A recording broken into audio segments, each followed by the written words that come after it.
What's up, guys? So today I'm going to teach you how to go over the ILM and ORB strategies together to create one day trading strategy. So let's get into it. All right, so today we are going to go over how to use the ORB strategy and the ILM strategy together to make one full day trading strategy. So let's do a recap on what the orb is. The orb is the opening range break, and that will be the first 15-minute candle of the New York session. So what you do is you map out the high and the low of the first 15-minute candle. Well, that's going to determine the trend direction of the day most of the time. And what you do is you wait till you get a break outside of the range, and then you determine that's the direction of the day. Well, if it's either A, going to break the range, or B, going to fail and become a range day. So it's either going to be a trend day or going to be a range day. So one, you wait till the first 15-minute candle closes. So you map out the first 15-minute candle, and then you wait till a fair value gap is created outside of that first 15-minute candle. So you see right here, you get a fair value gap created. And that's when you look to enter in the direction that it goes. Well, one of two things are going to happen. You're either going to get a range day where it continues lower, or you're going to get a failure and it's going to invert this fair value gap, which then you will get an ILM, which is an inverted liquidity model, and it will go to the next buy side liquidity, which would be the high of the opening range. And you see there, that is your two scenarios. One is going to trend, or two, it is going to fail and go the opposite direction in an inverted liquidity model, ILM. And so again, we see another one. It comes up, creates a fair value gap. Boom, there's the attempt of orb. Stop loss at the low of the opening range break candle that created the fair value gap. And then if that fails, the fair value gap gets inverted. It becomes an ILM and it becomes a range day. And it's more likely to range and continue back to the orb low. So boom, you can either enter as it creates the fair value gap or on the retest as it comes back into the fair value gap. And then you're targeting the lows here. Boom, it comes down, comes back up, takes out these highs, takes out the opening range break again, fails these highs. There's your ILM again. Now you're getting multiple ILMs because if it fails more than once or twice, it's most likely going to fail for at least the morning session. Stops above the high of the candle that gets inverted, then you're looking to target the low. And this one could have been a little discretionary, didn't fully take out the levels, but you had plenty of time to get out and the consolidation. So that's how you can trade the opening range break during a range day.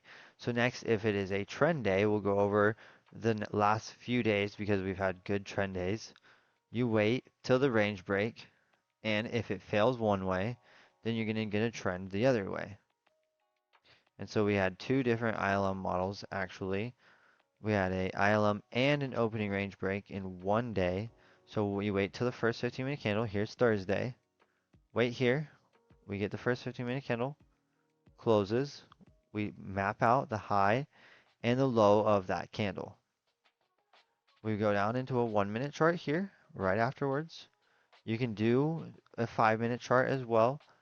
Personally, I'm just using a 1-minute because it gives you a little tighter stop loss and we need it with the high volatility we've had right now. So right here, it breaks down, creates a fair value gap. You can enter as the fair value gap's created or on the retest. Stops right there, target the lows of liquidity, some sort of time-based liquidity or a standard deviation model.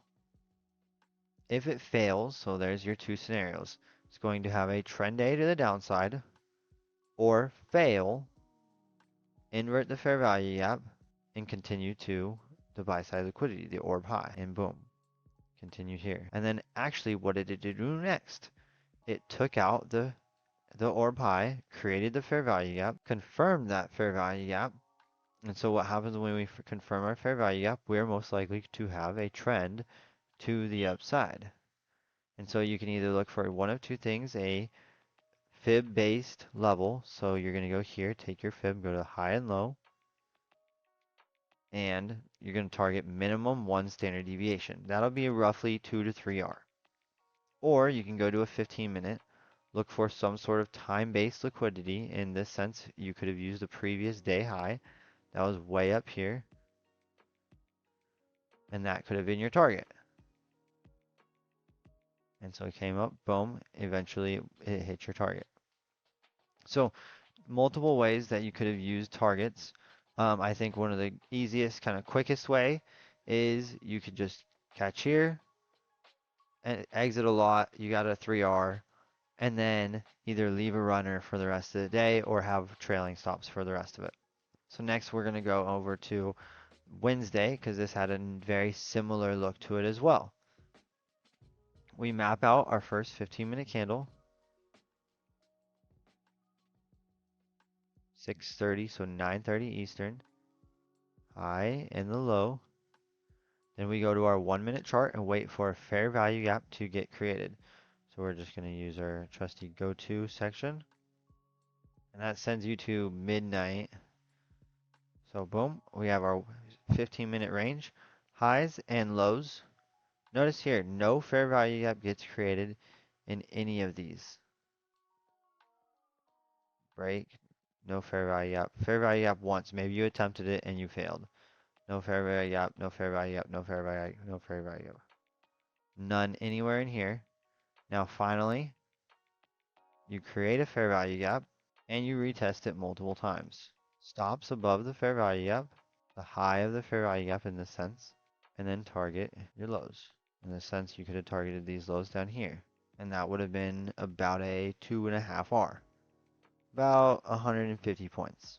And so that's Wednesday and Thursday, and then you could have used your standard deviations as well.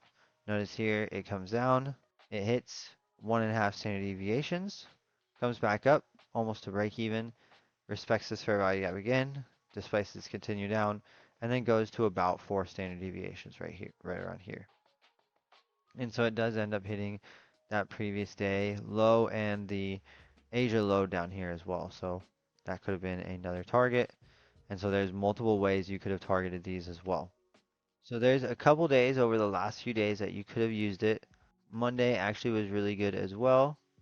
We had a larger range, so we're going to go over Monday and Tuesday because we've already done Wednesday. And it was pretty good for most of this week. So here's Tuesday, opening range. You're waiting for a fair value gap to get created. And in this sense, this actually didn't create a fair value gap as it came outside of the range. This did, but it failed once. And then this created another fair value gap. And so in this sense, the ILM ended up failing as well. Created a fair value gap here, stops below the fair value gap's low, and then target your liquidity. These highs up here, your 15-minute highs. So notice it came up, came right back down to the opening range, retested it, and then continued back to these highs. So it created a fair value gap in the 15-minute, retested that, respected it, respected this order block as well, respected the 15-minute opening range, and then continued back higher. And so Mondays was very similar as well. And this will be the last day because it's the last day of the week. This one had a little bit more fake out and it was not quite as clean. Mondays are usually not as easy to trade in my opinion either. So here's your opening range. And again, as you can see, it's not as clean. You didn't get a fair value gap created as it broke outside of the range. But it came out, it held the range for, what is this? 15 minutes, 30 minutes, 15 minutes, came back up, held it again, and so it held it multiple times, showing like it's building a base, and then looked to continue higher and just kind of chopped around for the rest of the day. So again, Mondays aren't the cleanest, they usually aren't, but this one still played out. It held the opening range, and then I think it ended up going to a 1 standard deviation. Usually you can see 1 standard deviations are almost always hit. Yep, that's 1 standard deviation right here. And so that's how you can use the ILM and the opening range break models together in order to create a great day trading strategy model. Thank you. Like and subscribe.